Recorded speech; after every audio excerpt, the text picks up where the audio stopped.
Então vamos falar sobre a anatomia do telencéfalo. Então, historicamente, a superfície cortical sempre foi representada de maneira desorganizada, quase que parecendo aí um intestino, né? Só no século XIX que Louis-Pierre Gratiolet foi um dos primeiros a fazer representação dos sucos e giros de maneira organizada, buscando um certo padrão na conformação dessa superfície cortical. Então, de maneira simplificada, a gente consegue organizar a superfície cortical dessa maneira aqui, tá? Então, a gente consegue ver que para o polo frontal vão confluir três giros, tá? Então, giro frontal superior, frontal médio e frontal inferior. Agora, aqui para o polo temporal é semelhante. Então, vai confluir giro temporal superior, temporal médio e temporal inferior. E da mesma forma aqui para o polo occipital. Giro occipital superior, giro occipital médio e giro occipital inferior. Apesar dessa aqui ser a representação do lobo occipital menos frequente, tá? A forma mais frequente é apenas dois giros, occipital superior e occipital inferior. Então, esses três giros frontais, frontal superior, frontal médio e frontal inferior, vão encontrar dois giros oblíquos a eles, tá certo? O giro pré-central, o primeiro, e o giro pós-central, tá? Separados pelo sulco central.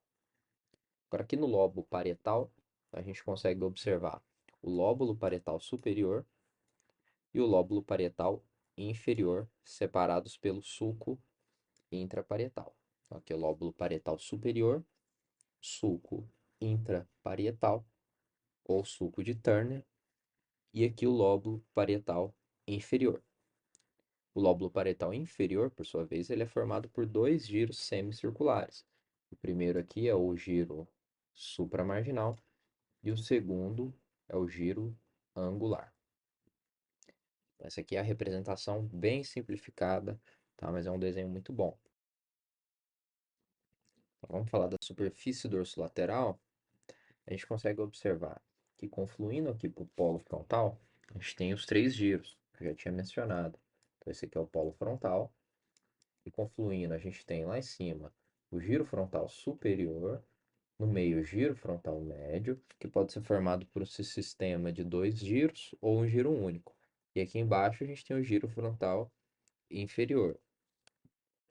Ó, giro frontal superior, giro frontal médio e o giro frontal inferior. E separando esses giros, a gente tem os sulcos. Então, ó, lá em cima, o sulco frontal superior, que entre os sulcos frontais nessa região, ele é o mais contínuo e o mais profundo. Então, ele é bem fácil da gente conseguir reconhecer. Então, esse daqui é o sulco frontal superior. E aqui embaixo, separando o giro frontal médio do giro frontal inferior, a gente tem o sulco frontal inferior, que pode ser formado por dois ou por três segmentos. Então, as configurações mais comuns do sulco frontal inferior são essas. Ou ele é formado por dois segmentos, igual nessa peça aqui, ou por três segmentos. Então, é um sulco essencialmente descontínuo. Ao contrário do frontal superior, que também pode ser descontínuo, mas ele é bem mais contínuo entre as peças do que o sulco frontal inferior. Outro sulco muito importante da gente estudar nessa superfície é o sulco lateral, ou fissura silviana, tá? Que é um sulco bem proeminente. Quando um sulco é tão profundo como o sulco lateral, a gente tende a chamar isso de fissura, tá? Então, o nome comum é chamar esse sulco aqui de fissura silviana, tá certo? E ele vai estar entre as superfícies fronto-parietal e temporal aqui embaixo. O sulco silviano ou fissura silviana, ele apresenta um alargamento aqui na região anterior. Então, esse alargamento aqui, ele aprofunda o espaço subaracnoide. Então, a gente chama essa região aqui de ponto silviano anterior. E o ponto silviano anterior, ele segmenta a fissura silviana. Ele segmenta em uma região anterior, que a gente chama de tronco da fissura silviana, ou segmento anterior, e também um segmento posterior, que vai chegar em um outro alargamento, que é o ponto silviano posterior. Por que é importante a gente saber isso daqui? A fissura silviana ela emite ramos, e esses ramos são importantes marcos anatômicos, tá? Então, são importantes marcos anatômicos que vão dividir outras estruturas, por exemplo, o giro frontal inferior, tá? Então, aqui, ó, a partir do ponto silviano anterior, ramos serão emitidos em direção ao giro frontal inferior. Então, o primeiro ramo é esse ramo, que é o ramo horizontal anterior, e o outro ramo, que é o ramo ascendente. Esses ramos aqui vão dividir o giro frontal inferior em uma parte orbital, mais próxima do teto da órbita, uma parte triangular, que frequentemente tem esse formato de triângulo, mas nem sempre. Então, esse formato depende da configuração desses ramos da fissura lateral. E mais posterior, a gente tem uma parte opercular. Isso aqui é um marco anatômico importante. A parte opercular sempre está conectada com o giro pré-central em uma conexão com formato de U. Às vezes a gente não enxerga muito bem esse U por causa do giro temporal superior, que está tampando ele nessa superfície aqui, ok? Então, o giro temporal superior às vezes tampa esse U que a parte opercular faz com o giro pré-central. Outro sulco muito importante que a gente observa nessa superfície aqui é o sulco que vai se encontrar com os sulcos frontais. Então, esse aqui é o sulco pré-central. O sulco pré-central ele é sempre descontínuo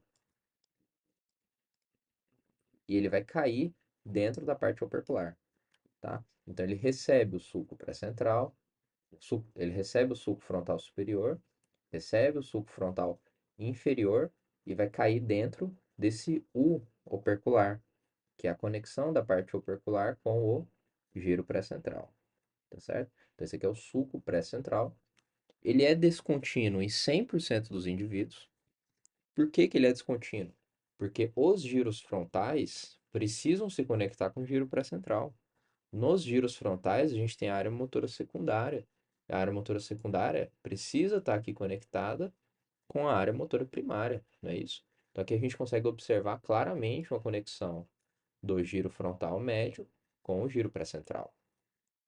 Lá em cima, a gente tem uma conexão do giro frontal superior com o giro pré-central. E aqui embaixo, a gente viu a conexão da parte opercular com o giro pré-central. Tá? E a gente tem que lembrar também que esse conjunto opercular triangular corresponde à área de Broca. Tá certo? Então, ó, o sulco pré-central é sempre descontínuo, por causa dessas comunicações dos giros frontais com o giro pré-central, tá certo? Um outro marco anatômico aqui muito interessante é que o sulco frontal inferior quase sempre dá um ramo para dentro da parte triangular do giro frontal inferior. Então, isso aqui ajuda a gente também a localizar muito bem a parte triangular, que é um objetivo, a gente localizar a parte triangular, porque é uma região funcional importante. Ok, falamos desses três giros que vão confluir para o polo, só que posteriormente a gente tem outros dois giros que são transversos a esses giros, eles estão em direção oblíqua, tá? Que é o giro pré-central. A gente tem aqui o giro pré-central. E posteriormente a gente tem o giro pós-central. E entre o giro pré-central e o giro pós-central nós temos o sulco central. O sulco central, ele tem esse formato de duplo S, ele é contínuo em mais de 95% dos encéfalos, tá? Então não dá para dizer que ele é um sulco contínuo em 100%, mas ele é um sulco bastante contínuo. Esse é o sulco central. E o final do sulco central, encontrando com a fissura silviana, a gente chama de ponto rolântico inferior. E aqui a gente sempre observa essa conexão entre o giro pré-central e o giro pós-central. Olha aqui na superfície. Sempre essa conexão em U entre o giro pré-central e o giro pós-central. Isso aqui é denominado de giro subcentral, tá? Então aqui a gente tem duas conexões em U consecutivas. A parte opercular com o giro pré-central e o giro pré-central com o giro pós-central. Tá? Esse aqui é o giro subcentral. E aqui na frente a gente tem o sulco subcentral anterior e aqui atrás o sulco subcentral posterior. Tá? Então aqui no detalhe o sulco subcentral anterior. É importante a gente notar aqui também que o ponto silviano posterior dá um outro ramo, que é o ramo ascendente posterior, que em volta dele vai estar o giro supramarginal. O último detalhe anatômico aqui, se a gente observar lá em cima, o sulco frontal superior, ele sempre faz uma impressão aqui no giro pré-central. Então, olha, ele faz uma impressão no giro pré-central em formato de ômega, que eu fiz aqui em roxo. Então, essa impressão em formato de ômega a gente chama de sinal do ômega. Isso aqui marca que, além de ser a área motora primária, essa região do ômega aqui é a área motora primária que corresponde à mão, tá? Então, controle motor da mão. Aqui nessa outra peça, a vista dorsolateral, a gente consegue observar as mesmas relações. Então, é nítido aqui na fissura silviana esse alargamento do espaço subaracnoide. Tá? Então, a fissura ela é alargada nessa região aqui. E que região é essa? Esse aqui é o ponto silviano anterior.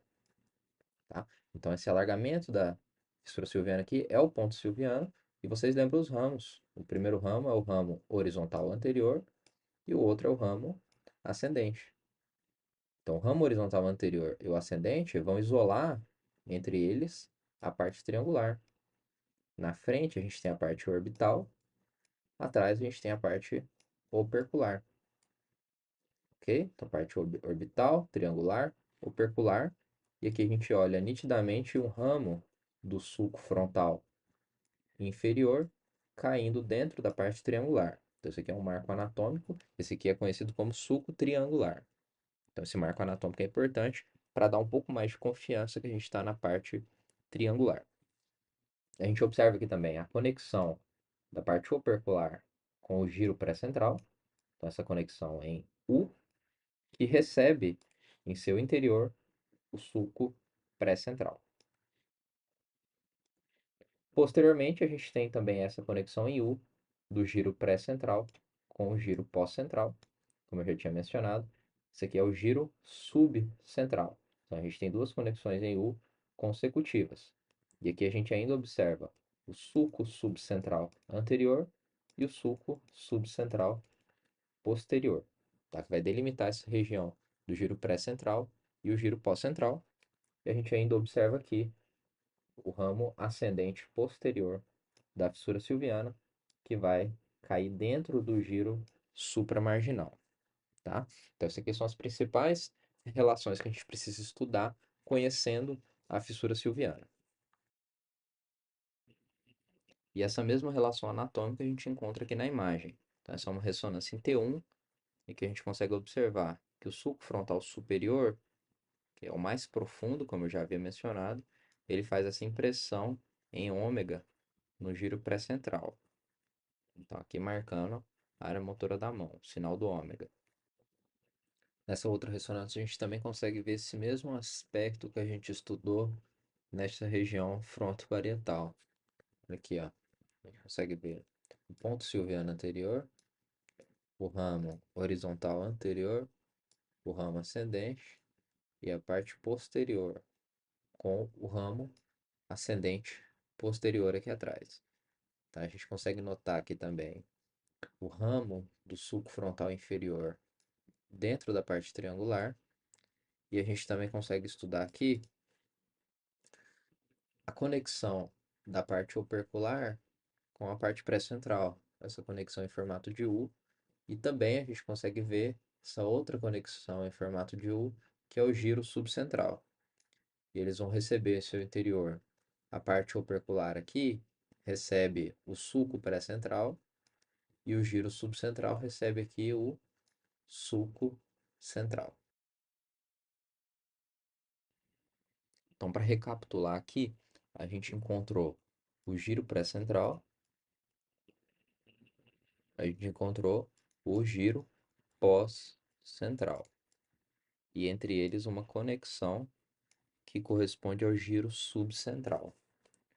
Outra coisa que a gente achou aqui também foi o sulco lateral ou fissura silviana, que tem o seu ramo posterior, que emite o ramo ascendente posterior. Então, o que está faltando aqui? Para o polo temporal, da mesma forma que no frontal, vão confluir três giros. A gente tem o giro temporal superior, o giro temporal médio, eles são separados pelo sulco temporal superior, e aqui embaixo a gente tem o giro temporal inferior, que é muito mais irregular, às vezes é muito pequeno, parece até atrofiado.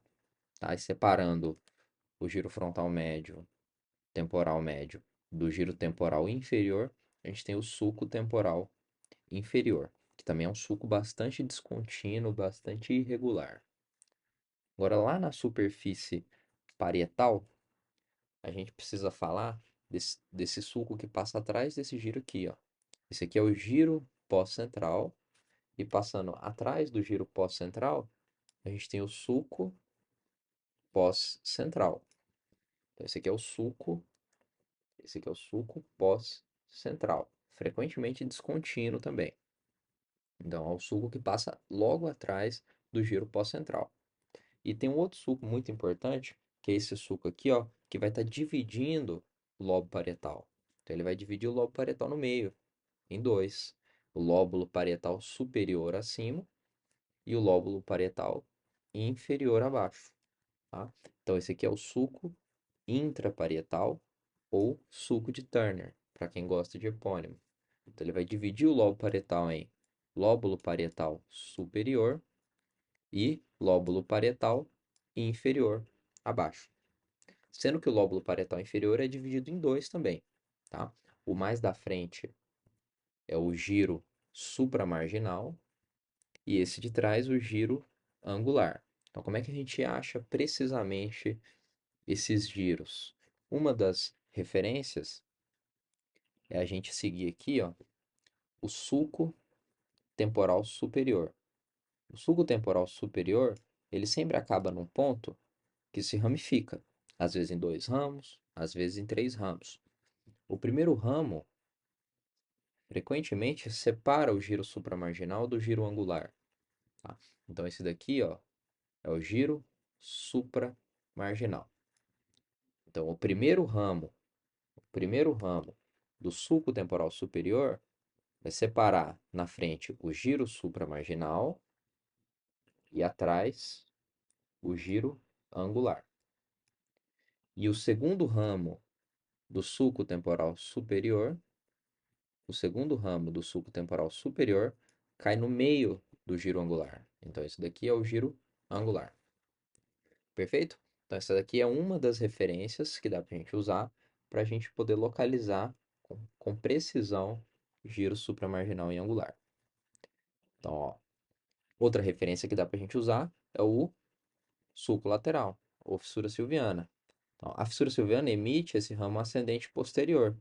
Então, é como se o giro supramarginal estivesse em volta desse ramo ascendente posterior do sulco lateral. E também é como se ele fosse uma continuação do giro temporal superior. Então, aqui a gente tem todos os limites precisos do giro supramarginal. E o giro angular, ele é como se fosse uma continuação do giro temporal médio. Ele é uma continuação do giro temporal médio e também está em volta desse ramo posterior do sulco temporal posterior, sulco temporal superior, tá? Então, só de curiosidade, esse primeiro ramo do sulco temporal superior, que separa supramarginal e angular, também é chamado de sulco intermediário de Jansen, ou apenas sulco de Jansen.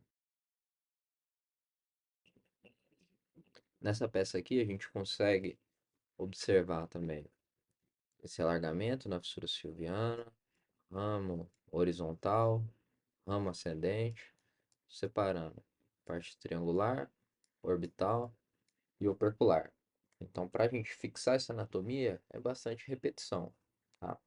Então, a parte opercular aqui conectada no giro pré-central, fazendo essa conexão em U, e o giro pré-central também conectado no giro pós-central. Então, se a gente achou o giro pós-central, Então a gente acabou de achar aqui o giro pós-central. A gente sabe que esse sulco contornando ele é o sulco pós-central, não é isso? Então olha aqui, ó, esse é o sulco pós-central. E essa peça aqui mostra uma relação que é muito frequente nos encéfalos, que do sulco pós-central vai estar emergindo o sulco intraparietal, que é aquele sulco que divide o lobo parietal em lóbulo parietal superior e lóbulo parietal inferior abaixo. E aqui a gente consegue observar os dois giros semicirculares do lóbulo parietal inferior. Esse primeiro aqui que é o giro supramarginal e esse atrás que é o giro angular. Então isso aqui é simples. O sulco intraparietal vai delimitar abaixo o giro supramarginal, que é o primeiro giro semicircular, que vai estar abraçando o ramo terminal do sulco lateral, e atrás o giro angular. Tá? Então, só aqui para mostrar essa relação que o sulco intraparietal é contínuo com o sulco pós-central, e isso acontece numa frequência muito grande dos encéfalos. E é mais frequente que essa continuação seja com o ramo inferior do sulco pós-central. E aqui a gente consegue observar também o sulco temporal superior e que ele vai emitir esse ramo importante lá para o lobo occipital, que é o sulco occipital lateral. E abaixo dele a gente consegue observar o giro occipital inferior, que eu ainda vou falar. Então, aqui nessa outra peça dissecada na UFMG, a gente consegue observar aquele mesmo padrão. Então, se a gente seguir aqui o sulco lateral, ou fissura silviana, e a gente seguir aqui também o giro pré-central e o giro pós-central, a gente consegue observar bem que entre eles tem o sulco central, que é bastante contínuo, e a gente consegue observar aqui que o sulco pós-central ele está, o segmento inferior do sulco pós-central está dando origem ao sulco intraparietal, que é o sulco de Turner. Então aqui a gente consegue observar o sulco intraparietal. Essa relação é muito importante, ela ajuda bastante a gente a conseguir localizar bem o giro supramarginal e angular. Porque uma vez que você localiza o sulco intraparietal, abaixo dele você tem dois giros semicirculares, tá? Então a gente tem abaixo do sulco intraparietal, o primeiro giro semicircular é o giro supramarginal e atrás aqui não está dando para ver muito bem por causa da posição, o giro angular. Da mesma forma a gente consegue ver aqui. Então se a gente seguir os sulcos, a gente já consegue ter uma noção muito boa da onde estão localizados os giros. Então, olha, para a gente conseguir estudar bem, ó, vamos delimitar os sulcos. Então, ó, sulco lateral e o seu ramo ascendente posterior. A gente segue aqui, ó, sulco central, formato de duplo S, contínuo, e aqui em cima o sulco pós-central. E se a gente identificar bem, olha, sulco pós-central contínuo com o sulco intraparietal. Então, abaixo do sulco intraparietal eu tenho quem?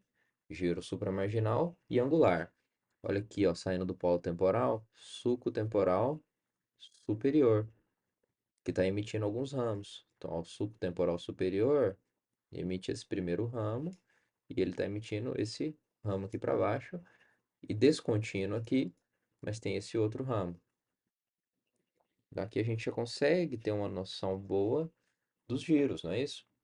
Em volta aqui, ó, do ramo ascendente posterior da fissura silviana, em volta dele a gente tem o giro supramarginal.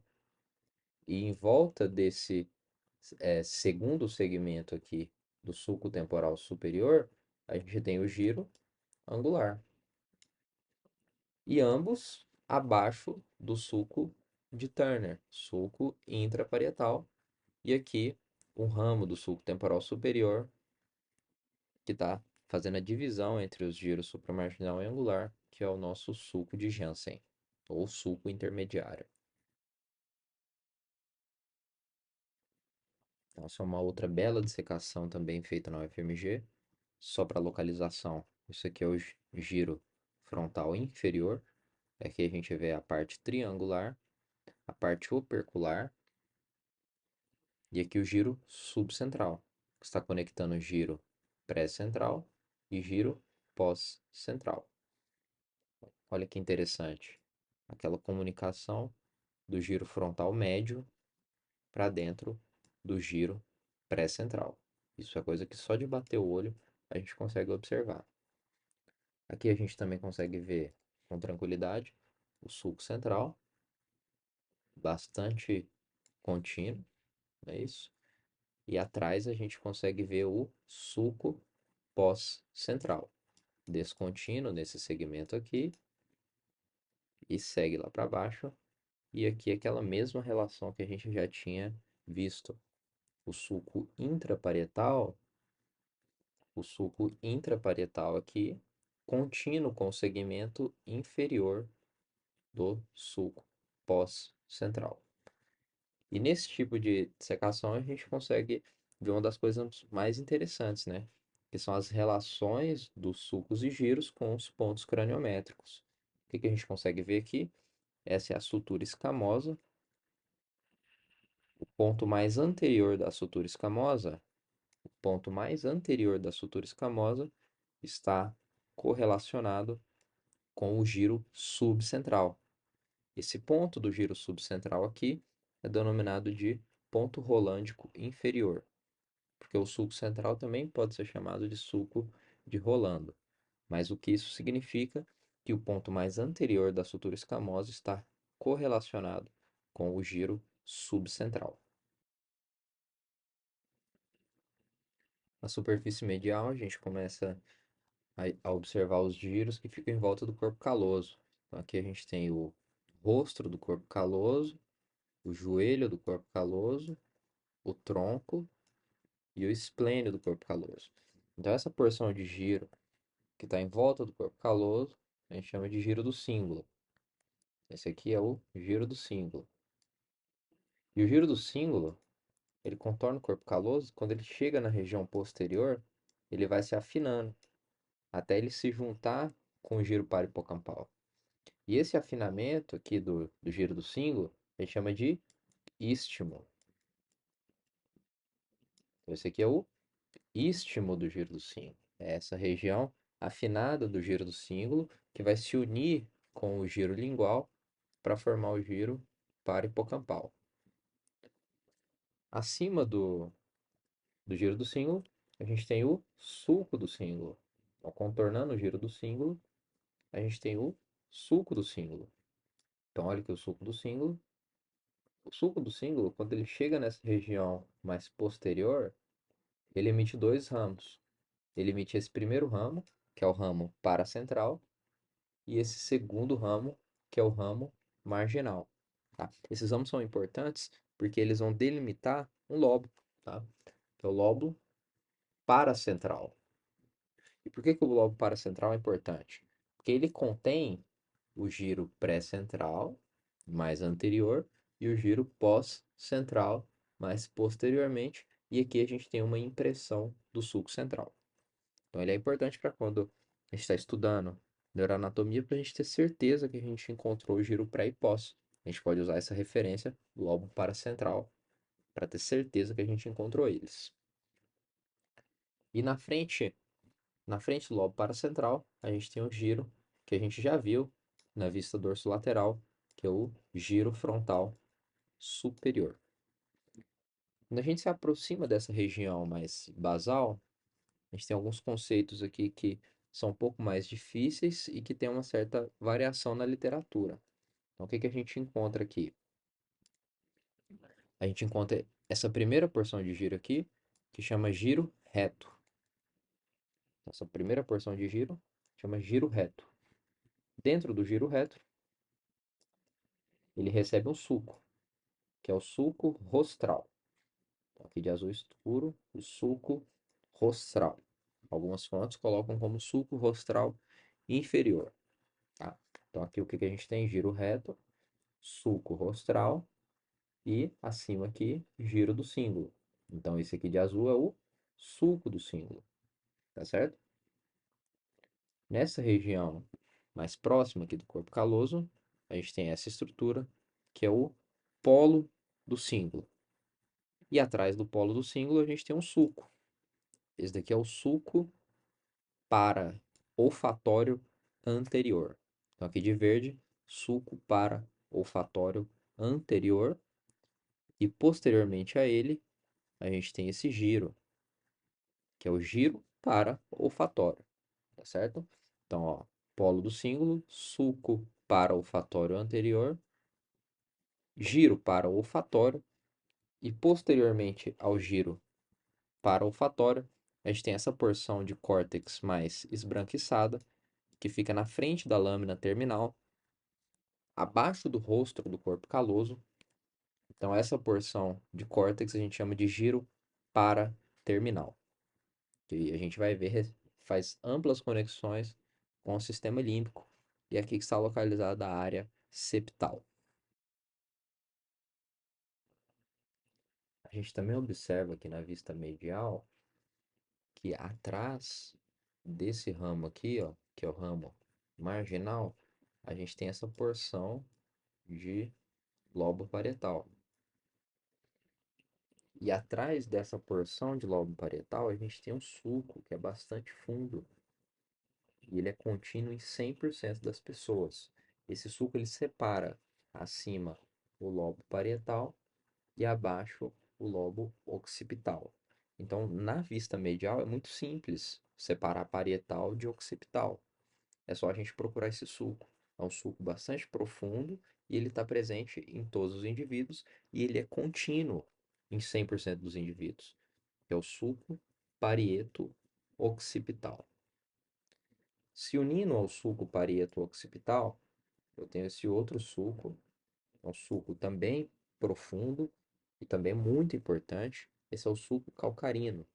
Então, nas bordas do sulco calcarino, a gente tem a área visual primária. Então, o sulco calcarino ele vai se unir ao sulco parieto occipital e continuar. Isso aqui é uma coisa que muita gente confunde. Essa continuação é denominada de sulco calcarino. Então, o que aconteceu aqui, ó? O sulco calcarino é toda essa extensão aqui, entendeu? O sulco calcarino é toda essa extensão, só que ele recebe o sulco parieto occipital. Então, o sulco parieto occipital começou aqui na superfície, que a gente chama de incisura parieto occipital, e termina ao nível da sua união com o sulco calcarino. A partir daqui é sulco calcarino apenas, só que nessa porção anterior do sulco calcarino não tem córtex visual. Tá? O córtex visual fica na porção posterior do sulco calcarino. Agora aqui, o sulco calcarino com parieto occipital delimitaram essa porção triangular de córtex que a gente chama de cúneus. Cúneus. E como é que chama aquela porção de córtex que a gente ainda não nomeou? É o pré-cúneus. Então, o sulco calcarino e o parieto occipital delimitaram cúneos, e o ramo marginal do sulco do símbolo com o sulco parieto occipital delimitaram essa outra porção de córtex, que é o pré-cúneus, que nada mais é do que o lóbulo parietal superior, só que visto na vista medial, tá certo? Outra coisa que a gente observa aqui é esse sulco dentro do pré-cúneus, que às vezes tem formato de Y, às vezes tem formato de H, que é o sulco subparietal. E aqui a gente observa esse achado frequente, que é o pré-cúneus se juntando com o istmo do giro do símbolo. Isso a gente consegue observar bem em exames de imagem. Agora aqui do sulco calcarino, abaixo do sulco calcarino, eu tenho uma outra porção de córtex. Esse aqui é o giro occipito temporal medial, também denominado de giro lingual. Então esse daqui, ó, é o giro occipito temporal medial ou giro lingual, lembrando, abaixo do sulco calcarino. E o giro occipito temporal medial, ele vai se juntar com o istmo do giro do símbolo para formar um outro giro. Ele vai formar o giro para-hipocampal, tá? Então, o istmo do giro do símbolo se une com o giro lingual para formar o giro para-hipocampal. E aonde isso ocorre? Mais ou menos abaixo do esplênio do corpo caloso. Então, mais ou menos aqui abaixo do esplênio do corpo caloso, eu posso falar que o giro do símbolo e o giro lingual formaram o giro para-hipocampal. Então, abaixo do esplênio, eu posso chamá-lo de giro para-hipocampal. E aqui a gente observa um sulco. Então, um sulco que passa delimitando o giro para-hipocampal. Esse é chamado de sulco colateral. Esse é o sulco colateral. E na porção posterior, o sulco colateral frequentemente dá dois ramos. Tá? Esse é um achado muito frequente. E um outro achado muito frequente é esse ramo que ele dá para dentro do giro para-hipocampal. Fica mais ou menos no início do giro para-hipocampal. Outra coisa que a gente observa aqui é a ponta do giro para-hipocampal. Essa ponta do giro para-hipocampal a gente chama de cúneos, de uncus, perdão. É o uncus, tá? Uncus significa gancho. E esse uncus, ele tem uma porção anterior, ele tem um ápice e uma porção posterior. A porção posterior está relacionada com a cabeça do hipocampo. A gente já vai ver, tá? E aqui dentro, a gente tem a incisura uncal. A incisura uncal, segmento posterior, que é onde está a cabeça do hipocampo, segmento anterior, que é onde vai estar a amígdala, e aqui a gente tem o sulco renal, tá? Esse aqui é o sulco renal. Nessa peça, o sulco renal está contínuo com o sulco colateral, mas isso é um achado presente em menos da metade dos encéfalos, que é essa continuidade do sulco colateral com o sulco renal. A gente consegue ver aqui nessa peça o giro reto, o giro do símbolo, contornando o corpo caloso, o sulco rostral. Então aqui a gente tem o sulco rostral, o sulco do símbolo. Aqui a gente tem o sulco para-olfatório anterior e o sulco para-olfatório posterior. E esses sulcos vão delimitar o giro para-olfatório.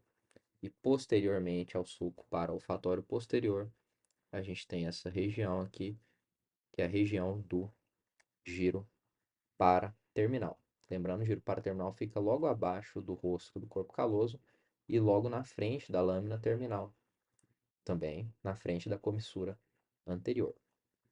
Tá? O que mais a gente consegue observar aqui? A gente consegue ver muito bem o ramo marginal do sulco do símbolo. Isso aqui é um marco anatômico muito importante. Tá? Então, esse é um marco anatômico que a gente tem que reconhecer sempre, tá certo? Então, aqui a gente tem que achar o sulco do símbolo que foi descontinuado. E aqui, ó, o ramo marginal e o ramo paracentral. Vão delimitar giro pós-central aqui, o sulco pós-central e o giro pré-central. Então, como é que chama esse conjunto de giro pré e pós aqui? É o lobo paracentral. Então, é muito importante a gente reconhecer o lobo paracentral nessa vista aqui. Então, atrás do lobo paracentral, até chegar no sulco parieto-occipital, a gente tem essa porção de córtex que corresponde ao lóbulo parietal superior. Mas nessa vista medial a gente chama de precúneos. A gente chama de precúneos. E olha o sulco subparietal em H. E o ramo do precúneos se juntando ao istmo do giro do símbolo aqui. Então esses marcos anatômicos são frequentes. Ainda a gente observa muito fundo o sulco parieto occipital se juntando com o sulco calcarino. E aqui a continuação é o sulco calcarino. A gente ainda observa o giro para-hipocampal formando o uncus aqui na porção anterior. Então, ele tem esse formato de gancho, por isso que é denominado uncus. Nessa outra bela dissecação aqui, a gente consegue identificar muito bem o giro frontal superior, o giro frontal médio, e aqui, ó, o sulco frontal superior, como a gente já tinha mencionado, bem fundo. Olha aqui, ó, sulco frontal superior. O sulco frontal superior ele é bem fundo. E aqui a gente consegue ver o giro pré-central e o giro pós-central. Com o quê? Com o sulco central no meio. E aqui, ó, eu mostrei, coloquei essa dissecação justamente para a gente conseguir identificar muito bem, ó, essa união do giro pré-central com o giro pós-central. Agora a gente já consegue nomear. Como é que chama essa união aqui? É o lobo paracentral. Então, olha que bonito. O giro pós-central aqui, o giro pré-central se unindo aqui na região medial, formando o lobo paracentral. Tá? Então, o lobo paracentral é um marco anatômico muito importante da gente conseguir identificar. E aqui atrás, obviamente, o sulco pós-central. E aqui a gente tem o sulco intraparietal. Então, aqui é a mesma peça, só que numa vista medial. A gente observa aqui um corte feito ao nível do corpo caloso. Acima a gente tem o giro do cíngulo, o sulco do cíngulo, e aqui dá para ver muito bem o ramo marginal do sulco do cíngulo. Olha aqui é o ramo marginal do sulco do cíngulo. Está delimitando essa conexão entre o giro pré-central e o giro pós-central. Isso que a gente chama de lobo paracentral. Aqui uma peça que foi dissecada todo o resto do hemisfério acima desse corte, preservando o giro pré e pós-central, para a gente comparar o lobo paracentral desse lado, o lobo paracentral desse lado, com o giro pós e pré-central aqui, para a gente ter essa noção. Agora o lobo insular ele é denominado ínsula de ilha, então é um lobo que fica ilhado, ele fica isolado, ele é escondido superiormente pelo lobo frontal e parietal, e inferiormente ele é escondido pelo lobo temporal.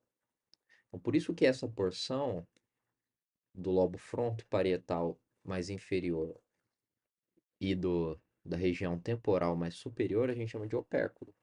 Acima a gente tem o opérculo fronto-parietal e abaixo o opérculo temporal. Então, como que a gente estuda a ínsula? A ínsula ela é formada por uma porção de giros que vão confluir para o ápice. Então, todos esses giros que eu estou marcando de vermelho são giros que estão, de certa forma, confluindo para essa região da ínsula, que é denominado ápice da ínsula. O ápice da ínsula. Os giros que confluem para o ápice da ínsula são denominados de giros curtos da ínsula. Posteriormente aos giros curtos, delimitando eles, a gente tem o sulco central da ínsula. Sulco central da ínsula. Então, um marco anatômico interessante é que o sulco central da ínsula ele é mais ou menos contínuo com o sulco central, que separa giro pré e pós-central. Isso é um marco anatômico muito interessante. Posteriormente ao sulco central da ínsula, a gente tem giros longos da ínsula, que pode ser um giro ou pode ser dois giros, tá? Se for uma peça com dois giros, o giro mais posterior geralmente é um pouco mais atrofiado, tá? Bem desenvolvido mesmo é o primeiro giro longo da ínsula. E fazendo esse contorno da ínsula, a gente tem o sulco limitante superior e o sulco limitante inferior. E aqui o sulco limitante anterior. Então, esse conjunto de sulcos limitantes, que eu fiz de verde aqui, esse conjunto é denominado de sulco circular da ínsula. Então, outros detalhes importantes aqui, essa região da ínsula é denominada límen da ínsula, que é por aqui que vai passar a artéria cerebral média. Então, a artéria cerebral média vai vir da cisterna carotídea e vai se ramificar nessa cavidade aqui, que chama cisterna silviana. Lembrando que sulco que vai ter aqui? Esse aqui é o sulco lateral, ou fissura silviana. Então, por isso que esse espaço aqui é denominado cisterna silviana. E aqui a artéria cerebral média vai se ramificar, tá? E outra coisa muito interessante aqui, do ponto de vista anatômico e funcional também, é esse giro que está fazendo esse limite posterior. Então, esse giro, se você observar, ele vem do giro temporal superior, anatomicamente, e ele vai em direção central. Ele está em direção ao átrio do ventrículo lateral. Esse aqui é o giro de Heschel, ou giro temporal transverso anterior, tá? Então, existem alguma porção de giros que estão apontando para o núcleo central do encéfalo, para a região central, e esses são os giros transversos. O giro temporal transverso e o anterior deles é aonde está localizada a área auditiva primária.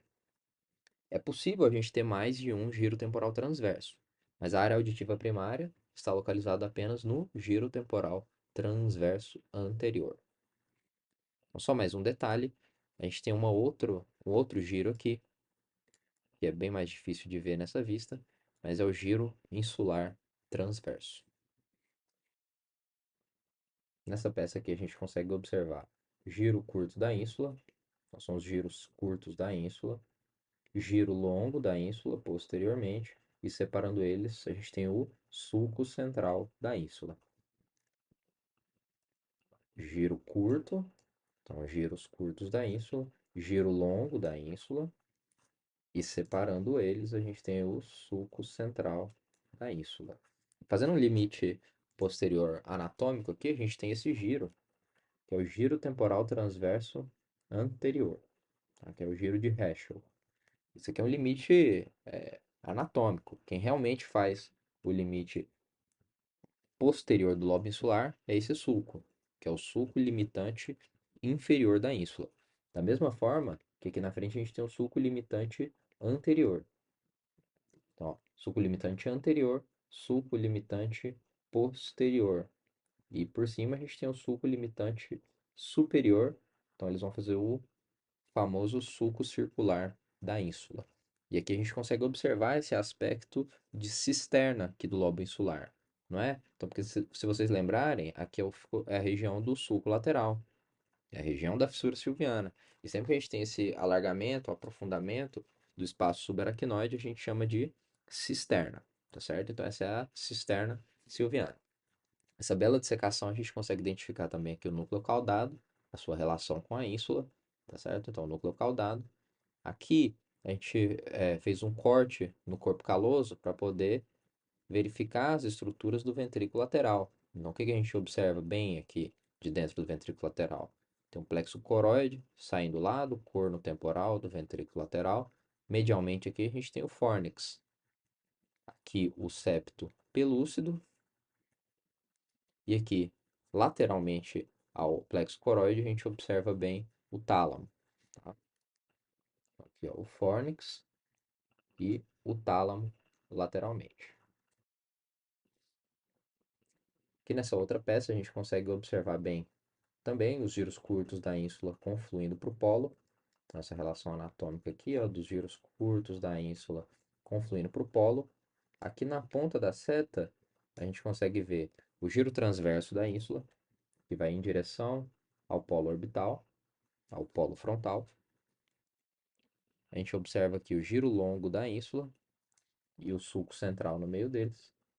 E essa peça aqui é interessante, que a gente consegue ver dois giros temporais transversos.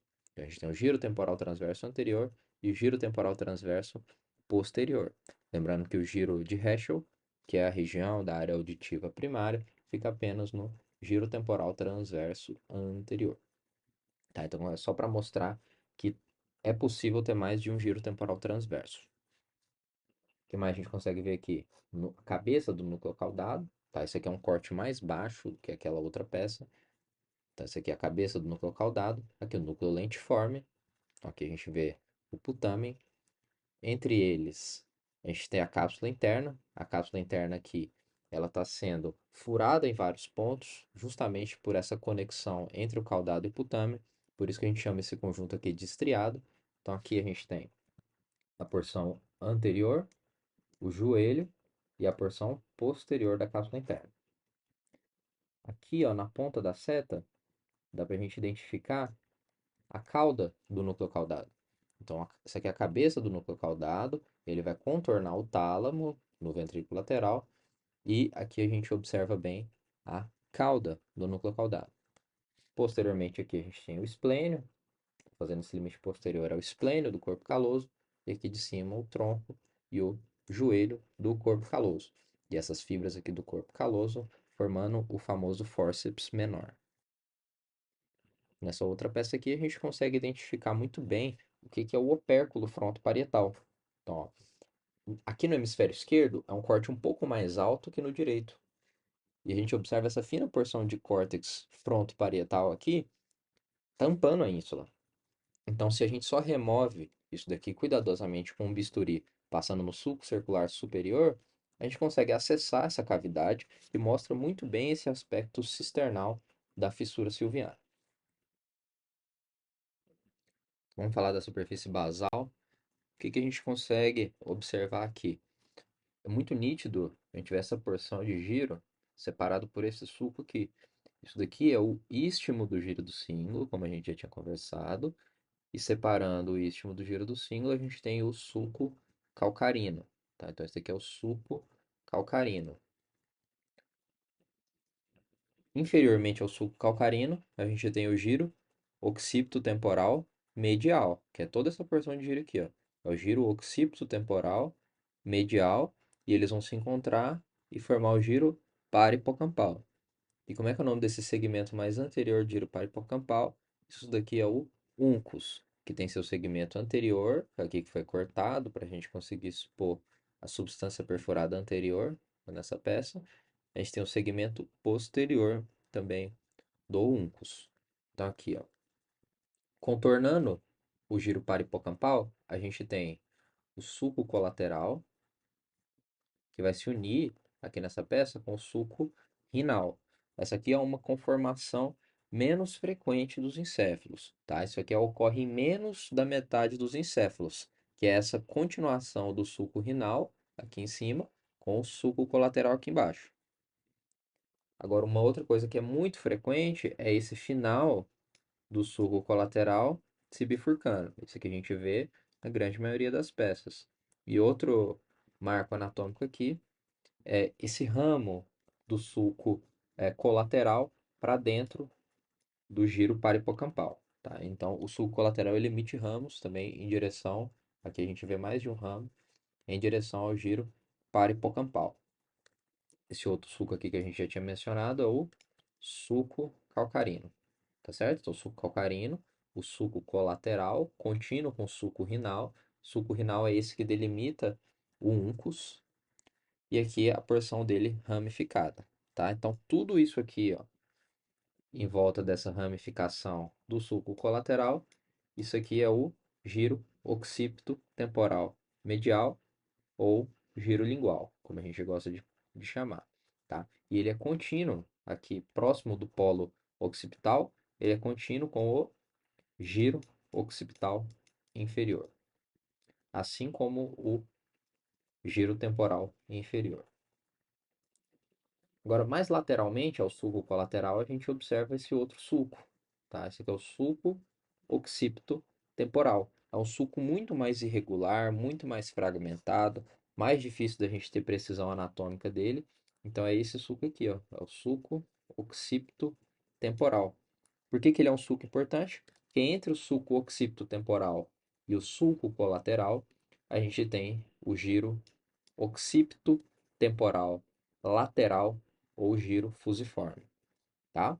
Então, medialmente ao sulco colateral, a gente tem o giro occipito temporal medial. Lateralmente a ele, a gente tem o giro occipito temporal lateral, também denominado de giro fusiforme. Tem um motivo para ele ser chamado de giro fusiforme. Lateralmente ao sulco occipito temporal, a gente tem o giro temporal inferior, que vai confluir para formar o polo, que a gente consegue observar do outro lado. Olha aqui do outro lado. A gente consegue ver muito bem aqui o istmo do giro do símbolo, o sulco calcarino embaixo, e mais embaixo ainda, mais lateralmente, a gente tem o giro lingual. ou occipito temporal medial. Continuando com o giro para-hipocampal e o uncus aqui na frente. Então, cadê o sulco colateral aqui? O sulco colateral, o sulco colateral é esse daqui, ó, que está delimitando o giro para-hipocampal. E como eu falei, ele é frequentemente bifurcado na sua porção mais posterior e também emite ramos para dentro do giro para-hipocampal. Tá? Então, esse aqui é o sulco colateral. E cadê o sulco renal? Olha o sulco renal aqui em cima, delimitando o uncus. Então, essa aqui é a conformação mais frequente. Essa aqui é a conformação mais comum, que é o sulco renal não contínuo com o sulco colateral. Então, o sulco renal aqui não está contínuo com o sulco colateral. E o que está acontecendo aqui? O sulco colateral, ele está indo em direção lateral. Ele está indo em direção àquele outro sulco. Qual que era o outro sulco? É esse suco aqui, ó. É o suco occipito temporal. Então aqui, ó, o suco colateral está indo em direção ao suco occipito temporal, deixando essa porção de giro aqui mais afinada na porção anterior. Isso não é o giro occipito temporal lateral, não é isso? E aqui na porção anterior, ele está sendo afinada devido a essa conformação do suco colateral, deixando esse giro em formato difuso. Por isso que ele é chamado de giro fusiforme. Então, por isso que essa porção de giro aqui é denominada de giro fusiforme, tá certo? Então, todo atrás e em volta dessa ramificação do sulco colateral aqui, a gente tem o giro occipito-temporal, é o giro occipito-temporal medial, tá certo? Esse aqui é o giro occipito-temporal medial, que vai se continuar inferiormente aqui com o giro occipital inferior, tá certo? Então, esse aqui é o giro occipito-temporal medial, aqui na frente é o giro para-hipocampal, e aqui é o uncus, como eu tinha mencionado, segmento anterior vai estar relacionado com a amígdala. Então, do ponto de vista subcortical, aqui no segmento anterior, eu vou encontrar a amígdala, o ápice e o segmento posterior, que também, do ponto de vista subcortical, eu vou encontrar a cabeça do hipocampo. Tá? Aqui a gente consegue ver muito bem nessa peça também o esplênio do corpo caloso. E aqui nessa peça a gente observa os mesmos aspectos que a gente já viu. Então aqui a gente tem um sulco renal descontínuo com o sulco colateral. Então, olha, aqui de azul, sulco renal, então separando a superfície do uncus, e mais lateralmente a gente tem o sulco colateral, naquele mesmo aspecto de bifurcação no seu segmento posterior. Lateralmente a gente verifica o sulco occipito temporal, e aqui a gente tem aquele aspecto do sulco colateral se aproximando do sulco occipito temporal, deixando o giro occipito temporal lateral com formato fusiforme. Então, por isso ele é chamado de giro fusiforme, tá? Então, aqui a gente consegue ver muito bem o giro para-hipocampal. Então, aquele outro ramo do sulco colateral, o outro ramo do sulco colateral para dentro do giro para-hipocampal, o uncus aqui na frente, tá? A gente vê muito bem o sulco renal, sulco colateral e o sulco occipito temporal. Nessa outra peça aqui, a gente consegue observar basicamente as mesmas estruturas. Isso daqui é o istmo do giro do símbolo, e fazendo limite, a gente tem o sulco calcarino. Lateralmente, como vocês já sabem, o giro lingual. E a gente consegue ver a apresentação típica de sulco renal e sulco colateral fundidos, e essa ramificação posterior do sulco colateral. E lateralmente aqui, a gente consegue ver bem, tá? Esse aqui é um bom sulco occipito temporal, tá? Então, esse é o sulco occipito temporal. E quais são os giros aqui?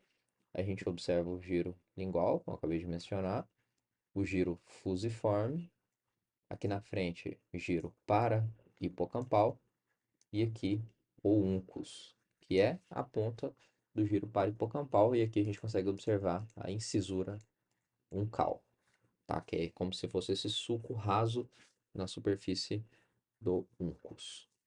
Do outro lado aqui, muito parecido, sulco renal, sulco colateral, bifurcação posterior.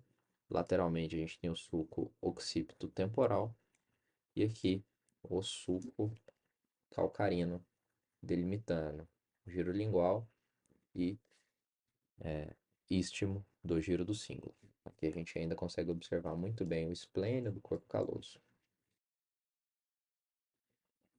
Então, a presença dos vasos nessa peça aqui não é desculpa para a gente não entender essa anatomia, tá certo? Então, aqui a gente consegue ver muito bem o giro do símbolo e a sua porção posterior, formando o que a gente chama de istmo do giro do símbolo e recebendo também uma porção aqui do precúneus. A gente consegue ver muito bem também o sulco parieto occipital, é um sulco bem profundo, o sulco parieto occipital, e ele vai se unir com o sulco calcarino. E dessa união eles vão continuar, e essa continuação é denominada de sulco calcarino também. Essa porção triangular de córtex a gente já viu que chama cúneus, e frequentemente a gente tem esse sulco dentro, que é o sulco paracalcarino. O outro sulco importante é essa continuação do sulco calcarino em forma de um sulco transverso, tá? Esse aqui é o sulco retrocalcarino. A gente vai ver mais sobre isso aqui na parte lobo-occipital. Ainda tem alguns detalhes. Abaixo do sulco calcarino, a gente tem essa porção de giro, essa porção de córtex, que é o giro lingual. Aqui na frente, o giro paripocampal e uncus. E esse sulco que a gente já viu, que é o sulco colateral. Nessa peça aqui, sulco colateral contínuo com sulco renal. Outro marco anatômico muito interessante é que o sulco colateral quase sempre dá um ramo para dentro do giro para hipocampal. E também a gente viu que ele frequentemente se bifurca em sua porção mais posterior. Nessa peça aqui a gente consegue entender um pouco da relação do giro para hipocampal e as suas estruturas mais profundas com o sistema límbico. Então, se você observar aqui, ó, a gente está profundo ao giro para hipocampal e aqui na frente a gente tem o uncus, tá? Então, o segmento anterior do uncus, o ápice e o segmento posterior do uncus, tá? Então, ó, segmento anterior, ápice e segmento posterior. Aqui atrás a gente consegue identificar o giro denteado, com esse aspecto denteado, e superiormente a gente vê a fímbria do fórnix, que está saindo do alvéolo do hipocampo. Medialmente a gente vê o corpo geniculado lateral e aqui o corpo geniculado medial, e aqui o pulvinar do talo, tá certo?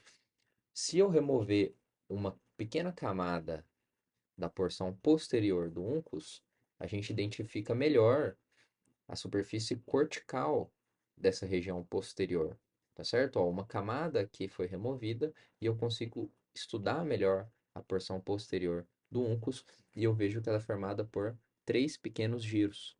Então, ó, esse pequeno giro aqui da frente, esse pequeno giro do meio aqui, bem delimitado, e esse giro mais posterior, tá certo? Esse primeiro giro da frente é denominado de giro uncinado. O giro do meio, esse pequeno giro bem delimitado aqui no meio, que funciona como a cabeça do giro denteado, esse aqui é conhecido como banda de Giacomini. E esse mais posterior é o giro intralímbico. Continuando aqui na superfície basal, só que na região mais anterior, a gente consegue observar a fissura interhemisférica, uma porção de giro e um outro sulco, que é o sulco olfatório. Aqui, ó, a fissura interhemisférica, também chamada de sulco longitudinal ou fissura longitudinal do cérebro. E esse outro aqui de vermelho é o sulco olfatório. No sulco olfatório está inserido o trato olfatório e o bulbo olfatório. E aqui na região mais basal do lobo frontal, a gente tem esse outro sulco que frequentemente tem o formato de H, que é o sulco orbital. Então, aqui, ó, frequentemente nesse formato de H, a gente tem o sulco orbital. E quais são os giros aqui nessa superfície? A gente consegue ver entre o sulco olfatório e a fissura interhemisférica, a gente tem o giro reto. Então, o giro reto, que a gente já viu na vista medial. E separados aqui pelo sulco orbital, a gente tem os giros orbitais. Então, giro orbital anterior, giro orbital lateral, medial e giro orbital posterior. Entre esses giros orbitais aqui, um formato mais típico é o giro orbital posterior. Ele sempre vai ter esse formato de chapéu de Napoleão. E existe aqui também uma conexão entre o giro orbital posterior e medial, formando esse polo, que é o polo orbital póstero-medial. Isso aqui é importante porque tem função associada ao sistema límbico, mas também tem uma conexão aqui com o lobo insular, tá? Então isso aqui está conectado lá próximo do giro transverso da ínsula.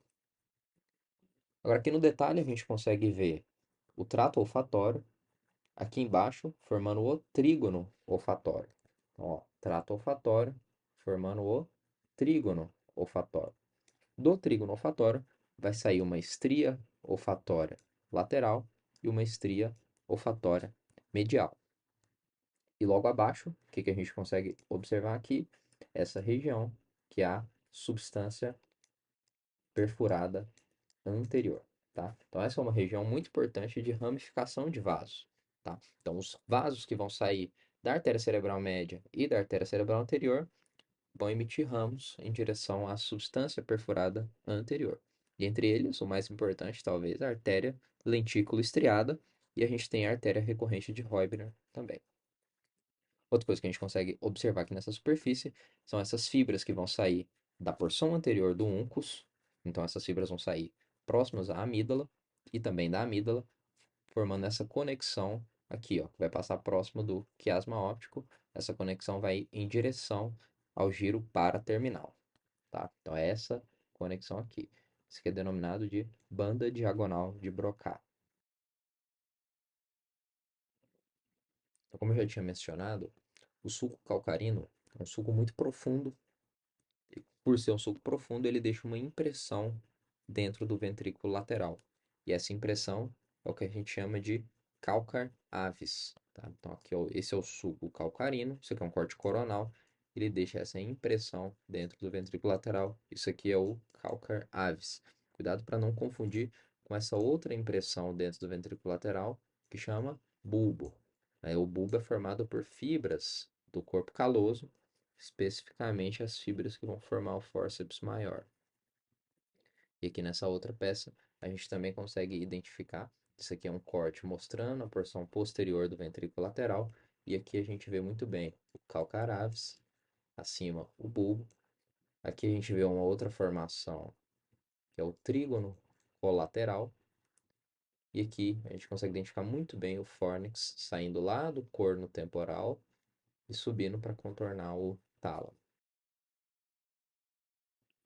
Nessa outra peça aqui, a gente consegue observar o ventrículo lateral. Então, aqui foi aberto a parte temporal, foi aberta a parte temporal do ventrículo lateral, expondo aqui o hipocampo.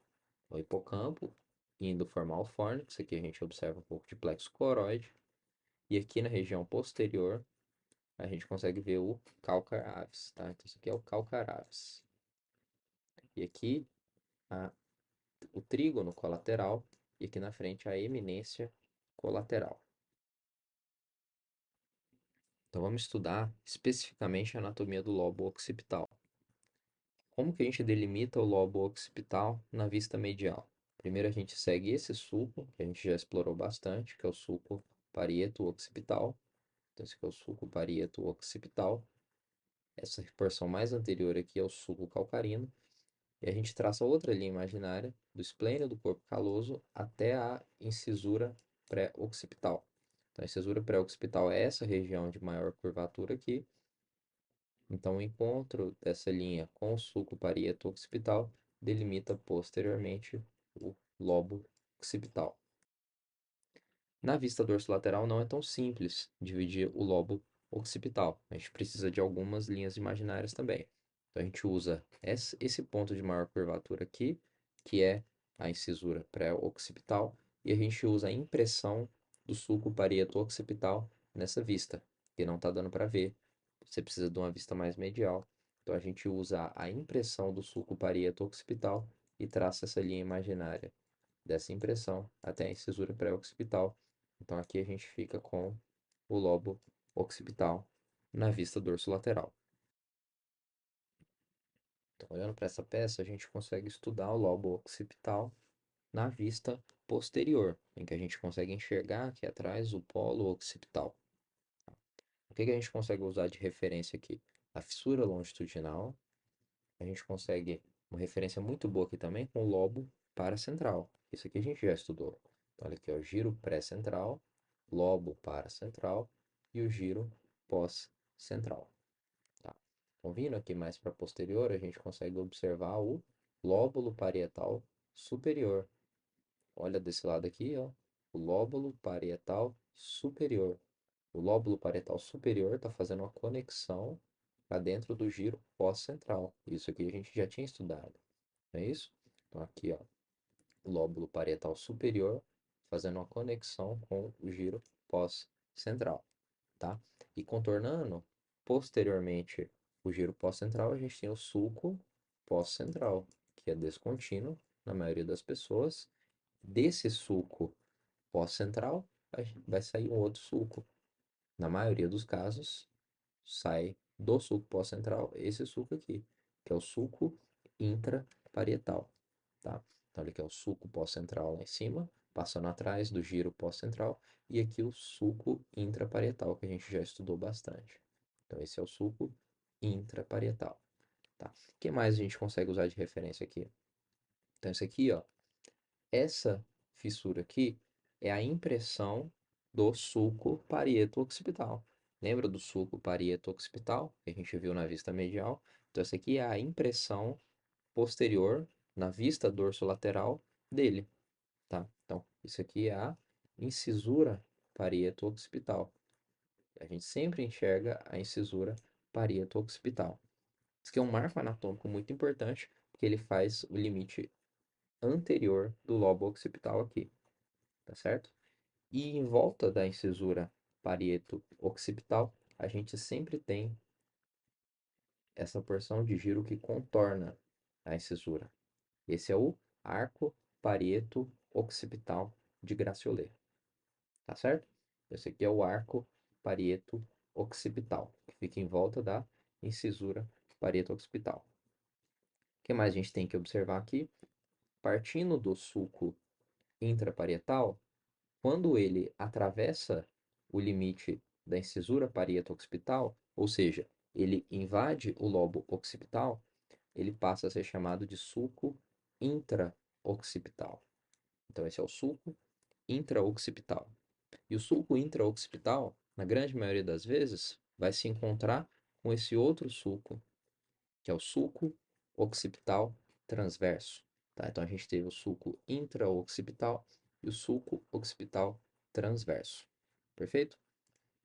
Em volta do sulco occipital transverso, a gente tem um grande giro occipital. Então, esse giro occipital, ele contorna todo o sulco occipital transverso. Então, esse aqui que eu vou fazer de vermelho, então, o sulco occipital transverso, ele é contornado por toda essa porção de giro aqui. E esse aqui é o giro occipital superior, tá? Esse é o giro occipital superior. Quando o sulco occipital transverso tem esse formato de T, então quando ele tem, ó, esse aqui é o sulco occipital transverso. Quando ele tem formato de T, em volta dele a gente tem o sulco, o giro occipital superior. Agora, quando o sulco, quando o sulco occipital transverso tem um formato de Y, a história muda. Quando ele tem um formato de Y, a gente tem um giro occipital superior e aqui um giro occipital médio. Então, o que que dá para observar? Que na maioria das pessoas não existe um giro occipital médio, porque o sulco occipital transverso ele predomina um formato em T.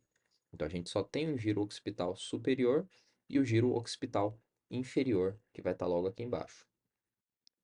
Ok?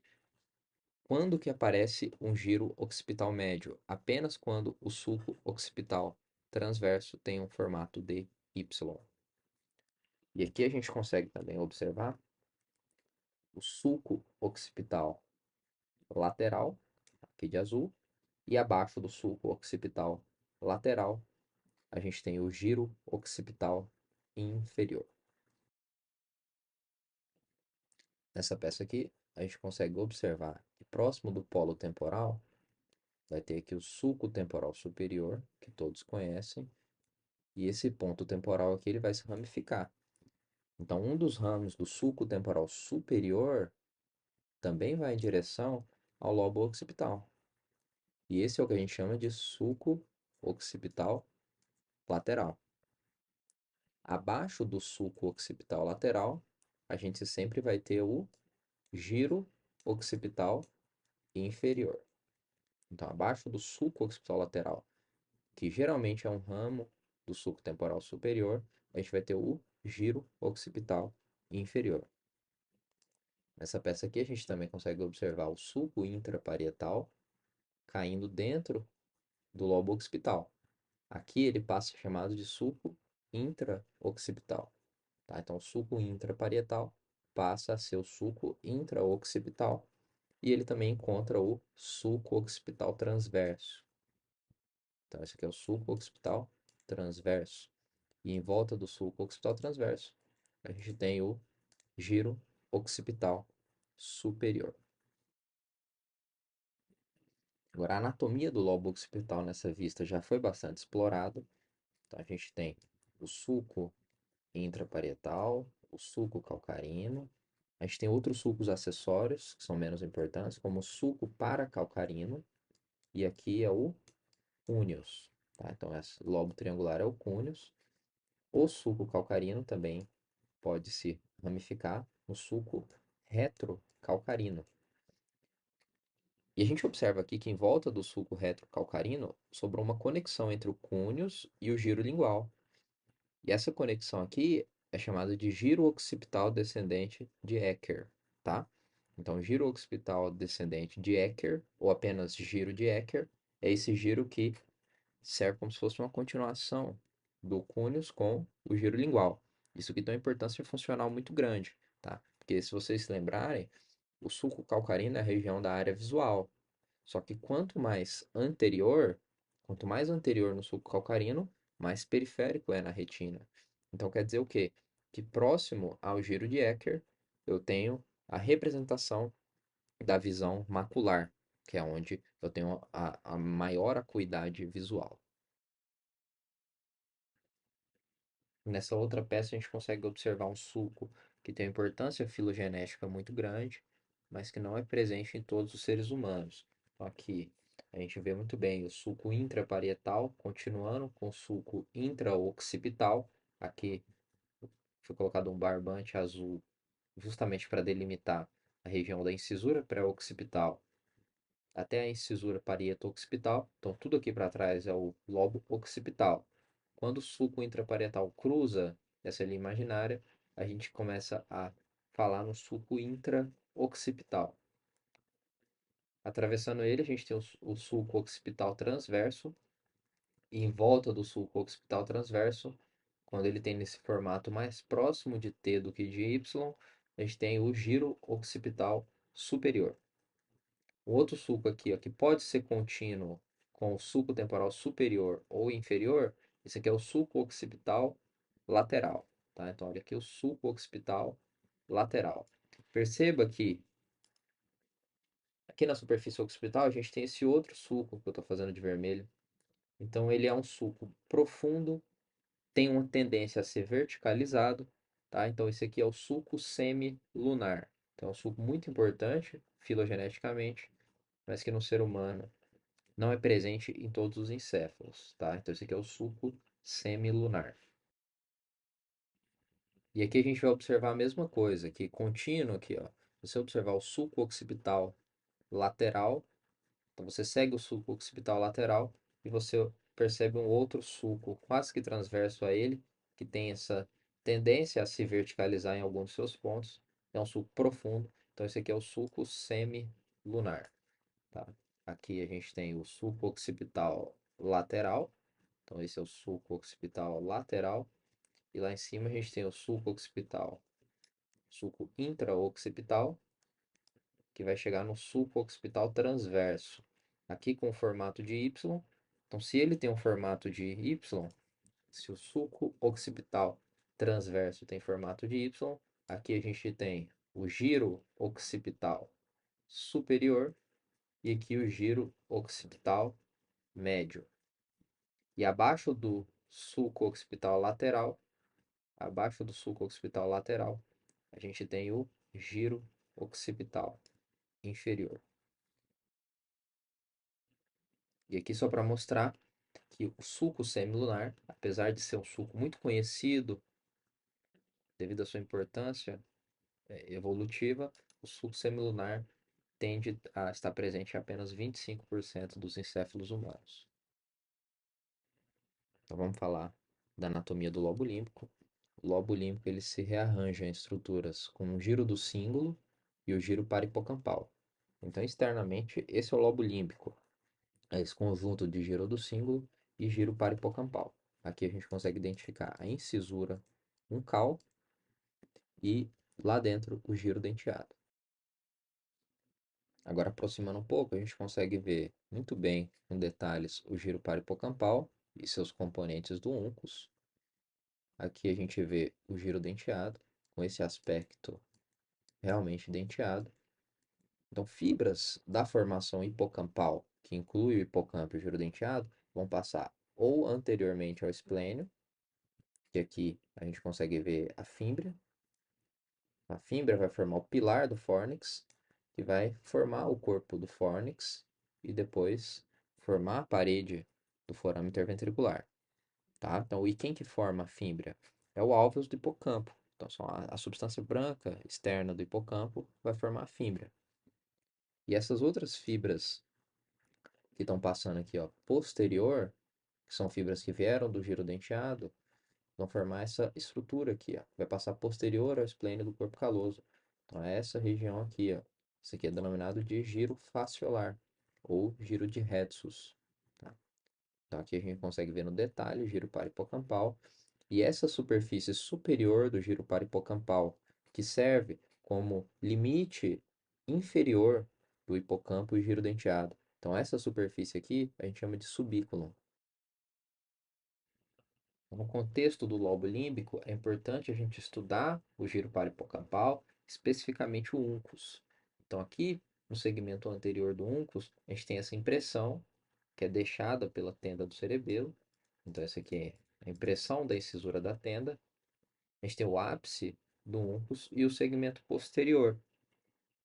Então, escondido dentro da incisura uncal, a gente consegue observar uma superfície formada por três giros aqui no segmento posterior do uncus. Aqui a gente tem o giro uncinado, a banda de Giacomini e o giro intralímbico. Então, componentes aqui do porção posterior do uncus. Aqui a gente consegue observar uma continuação desses giros com o giro denteado. Então, tem um aspecto realmente denteado. Mais lateralmente, medialmente, a gente tem aqui a fímbria do fórnix, que vai formar o pilar do fórnix. Mais medialmente ainda, a gente observa que o corpo geniculado lateral, o corpo geniculado medial, posteriormente que a gente tem o pulvinar do tálamo. Então, eles ficam aqui nessa região da cisterna ambiente, próximo ao sulco lateral aqui do mesencéfalo. Então, aqui no corte, a gente também consegue estudar essas estruturas.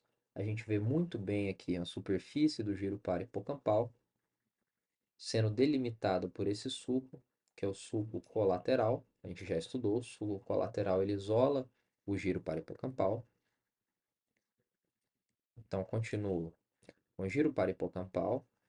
E o giro parahipocampal ele vai formar uma superfície superior, que vai formar como se fosse o leito do hipocampo. Olha o hipocampo aqui acima. E como é que é o nome dessa superfície superior aqui do giro parahipocampal? É o que eu vou fazer de vermelho. Ó, isso que eu estou fazendo de vermelho. Isso aqui chama subículum. Tá? Então, subículum é como se fosse um leito para o hipocampo. E lá em cima eu tenho o hipocampo, continuando com a fímbria do fórnix. Tá certo?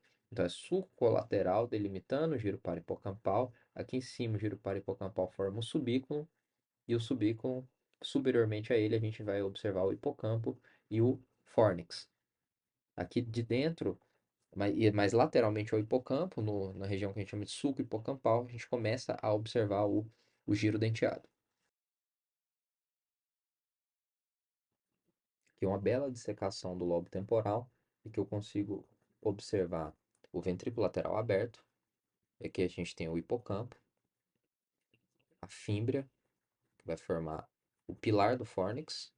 Aqui a gente tem o pilar do fórnix e essas fibras que estão indo de um fórnix ao outro, que é o que a gente chama de comissura do hipocampo ou comissura do fórnix. Tá? Aqui a gente consegue observar a fímbria formando o pilar do fórnix. A gente sabe que eventualmente essas fibras vão atingir o corpo mamilar. Agora, mais internamente aqui, se eu abrir um pouco essa fissura, eu consigo identificar essa porção de giro, que é o giro denteado, e aqui mais medial é a superfície superior do giro paripocampal. Então, essa estrutura aqui é o subículo e aqui é o giro denteado. Aqui na frente a cabeça do hipocampo e mais na frente ainda a gente tem a amígdala. Lembrando que essas estruturas aqui vão dar formato ao que a gente conhece como únculus.